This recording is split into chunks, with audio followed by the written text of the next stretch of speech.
गृह मंत्री ताम्रध्वज साहू ने बयान दिया। जशपुर की घटना पर गृह मंत्री बोले, बीजेपी का काम ही सवाल उठाना है। गांजा ओडिशा से आ रहा था, एमपी के लोग ला रहे थे।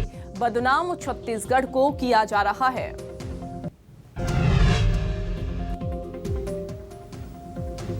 तो गृह मंत्री ताम्रध्वज साहू का बयान अब जशपुर के पत्थल गांव में जो घटना हुई उस पर दिया है। उन्होंने कहा कि बीजेपी का काम ही सवाल उठाना है।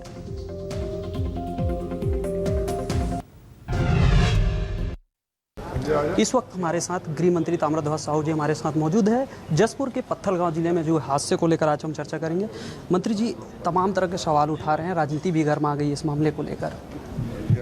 देखिए, राजनीति का कोई प्रश्न नहीं है। भारतीय जनता पार्टी को राजनीति नहीं करनी चाहिए। कुछ घटनाक्रम होता है उसके जड़ में जाने का प्रयास करना चाहिए। पत्थल गांव की जो घटना हुई है बहुत हृदय विदारक है। माननीय मुख्यमंत्री जी ने भी जांच के आदेश दिए हैं और उन्होंने भी शोक प्रकट किया है और घटना पर दोषियों की कड़ी कार्रवाई करने का माननीय मुख्यमंत्री भूपेश बघेल जी ने भी आदेश दिया है। मैंने भी तत्काल जानकारी मिली और वहाँ के एसपी और कलेक्टर से बात किया जो स्पॉट में पहुँच गए थे। बीजेपी के द्वारा जो आरोप लगाया जाता है कि सरकार कुछ नहीं कर रही या लैंड ऑर्डर नहीं, उनको सोचना चाहिए। ये गाड़ी जो जाइलो गाड़ी थी वो मध्य प्रदेश की गाड़ी थी। मध्य प्रदेश में भारतीय जनता पार्टी की सरकार है। गांजा उड़ीसा से ला रहे थे जहां हमारी सरकार नहीं है, ना ही मध्य प्रदेश में हमारी सरकार है। यानी गांजा उड़ीसा से छत्तीसगढ़ के रास्ते ले जाके मध्य प्रदेश में बेचने के काम वो करते हैं। तो डॉक्टर रमन सिंह या धर्म कौशिक या बीजेपी के लोग इस बात को देखें कि उनकी सरकार हमारे रास्ते को ख़राब कर रही है, हमारे यहाँ से जाके ख़राब कर रही है। और ये जो हुआ, गाड़ी भी ड्राइवर भी उनके सरकार के लोग हैं, उनके सरकार के जो रहने वाले लोग हैं। तो थोड़ा सा जड़ में जाके देखना चाहिए कि कहाँ मुआवजा की भी मांग कर रहे हैं कि एक किसी 50 लाख तो कोई 75 लाख।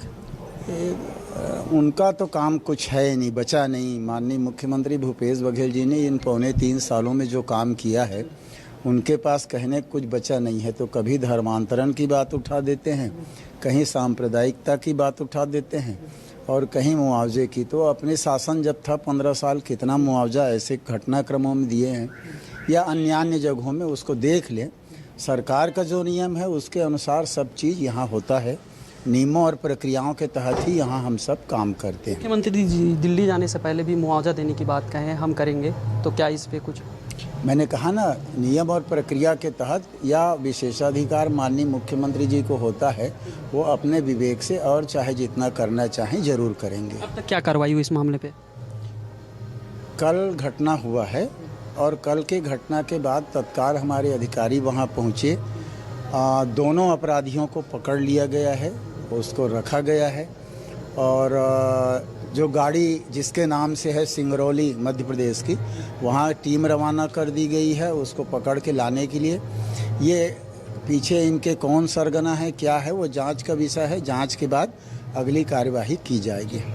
तो इस तरह बातचीत से स्पष्ट है कि जो सरकार है कहीं ना कहीं प्रक्रिया अधीन है और कार्रवाई करते हुए वहाँ के जो चालक थे जिन्होंने लोगों को रौंदा है उसको तो गिरफ्तार कर लिया है। साथ ही मामले की तहकीकात कर रहे हैं कि आगे इसकी तय कहाँ तक जाती है, क्योंकि मामला मध्य प्रदेश से जुड़ा हुआ है और जो सवाल उठाए जा रहे हैं उसको लेकर कहा गया है कि वो बीजेपी का काम सवाल उठाना है, हम अपने काम प्रक्रियाधीन है। बिल्कुल जो इससे प्रभावित लोग हैं उनको मुआवजा दिया जाएगा। कैमरा मैन रेखराम के साथ सत्या राजपूत, न्यूज़ 24 रायपुर।